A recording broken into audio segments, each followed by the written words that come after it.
Du coup, moi, petite question. Donc, j'ai récupéré un assez beau compte en e-commerce là, tout juste. Et en fait, ce compte-là tourne en full Pmax, mais vraiment full Pmax, quasiment sans ceinture de sécurité. C'est assez, voilà, c'est assez impressionnant. Donc, c'est cool. Il y a plein de choses à faire, mais bah du coup, en fait, ils ont une problématique de ROAS qu'ils aimeraient bien ils aimeraient bien faire remonter. Donc c'est du e-commerce pur, hein. Donc c'est à 2.2 de ROS. Et du coup, bah moi, la première chose qui me vient à l'idée, quand j'ai vu le compte, c'est de me dire bah lancer du shopping pur sur des audiences qui fonctionnent bien et aller tester tout simplement. En plus, ils ont un beau budget par mois, donc on peut clairement faire ça. Mais le truc, c'est que j'aimerais bien un peu avoir ton avis sur à comment s'y prendre en fait. Est-ce que ils sont sur la France et sur l'Allemagne et ils ont set up leur compte avec du high, medium, low flux de produits. Et en fait, ce qui est bien, ce que je trouve c'est très bien d'avoir fait ça. Mais du coup, pour tester ce shopping-là, voilà, j'ai quelques doutes sur bah ok, je vais prendre les meilleurs la meilleure audience, je vais lancer le flux de shopping, mais du coup qu'est-ce qui va se passer derrière? C'est-à-dire, est-ce que la Pmax, faut que j'arrête les produits qu'il y a sur la Pmax, mais du coup, est-ce que je vais pas détruire aussi le ROS et enfin, voilà, j'ai peur de casser un peu ce qui marche, c'est un peu ce que tu disais tout à l'heure. Et du coup, voilà, c'est un petit peu ça ma problématique. Je sais que c'est très large, mais voilà, c'est un peu pour voir comment on pourrait faire ça. Si on peut imaginer. Et deuxième aussi question que j'ai, c'est que ils sont vraiment full Google et ils ont pas d'outils d'optimisation de flux de produits. Et du coup, j'aimerais bien savoir si t'as des avis sur certains ou qu'est-ce que tu utilises comme outil pour optimiser tout ça et éviter d'avoir des coûts. Chez Annabelle, ouais, j'avais vu et des choses comme ça. Donc voilà.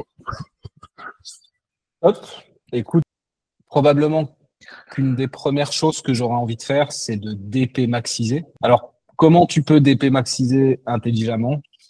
Tu pourrais, par exemple, dans un premier temps, tu peux dupliquer la structure des Pmax, c'est-à-dire avoir une shopping height, une shopping medium, une shopping low. Tu mets exactement les mêmes cibles de ROAS que tu as sur les Pmax Ouais. et tu augmentes un tout petit peu les cibles de ROAS des Pmax.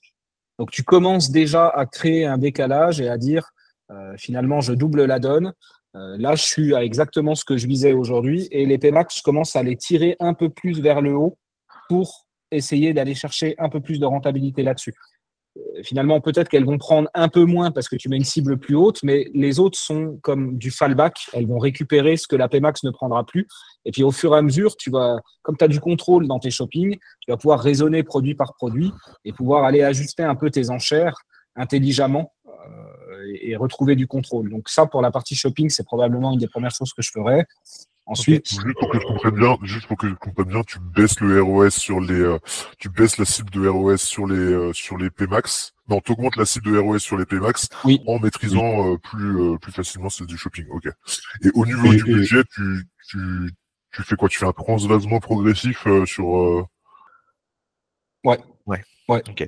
En sachant que ce que tu peux faire, en fait, c'est que finalement, tu peux rajouter du budget sur tes shoppings. Au début, tant que l'écart entre le ROAS des shoppings et le ROAS de la Pmax est faible, la Pmax, elle va prendre la plupart. Donc, tes shoppings, elles vont pas dépenser.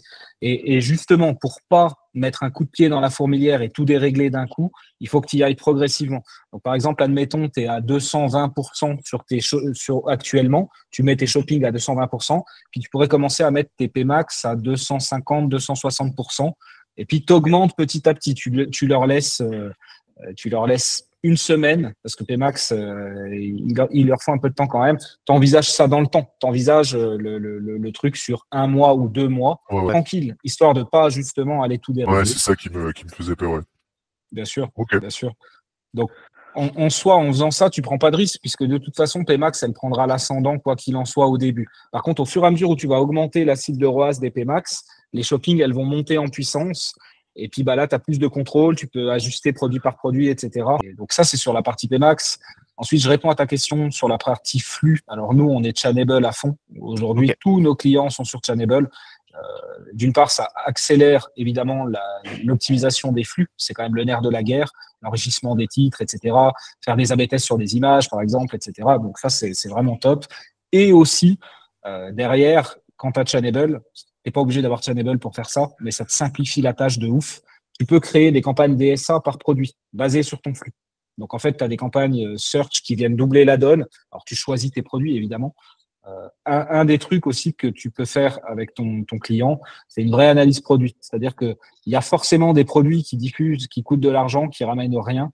Tu peux déjà restreindre un tout petit peu la sélection de produits. Tu peux réattribuer ton budget aussi. Le height, il devra avoir plus de budget que le low, forcément.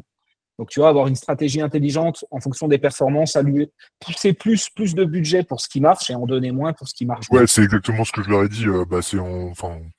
C'est un peu pour ça qu'on a signé, c'est ce que je leur ai dit. Enfin voilà, faut faire cette analyse-là effectivement enfin, ils dépensent des sommes astronomiques sur des choses qui ne fonctionnent pas aujourd'hui et vraiment allouer le 20-80 et faire de la rentabilité quoi. Mais ouais, ok, top. Non mais merci, c'est ce que je me disais. Je me disais que je le ferais comme ça pour. Je n'avais pas cette notion de modification du ROS progressive sur le coup comme ça. J'avais peur enfin, je voyais pas. C'était pas clair pour moi. Ok, top. J'ai vu dans le chat aussi, il disait en plus, tu peux même gérer les marketplaces, le flux sur les marketplaces. Ouais, depuis Channable, effectivement, tu vas pouvoir prendre ton flux initial puis ensuite le ramifier pour chaque marketplace. Le remarketing dynamique, c'est souvent le parent pauvre et il est souvent mal configuré. Tu as sans doute un quick win là-dessus aussi. Tu t'assures que c'est tout bien configuré. Probablement, ça l'est pas, donc tu le reconfigures bien. Non. Et c'est des campagnes qui ramènent quand même un peu de fric, mine de rien, remarketing dynamique. Donc ça peut être un quick win assez facile.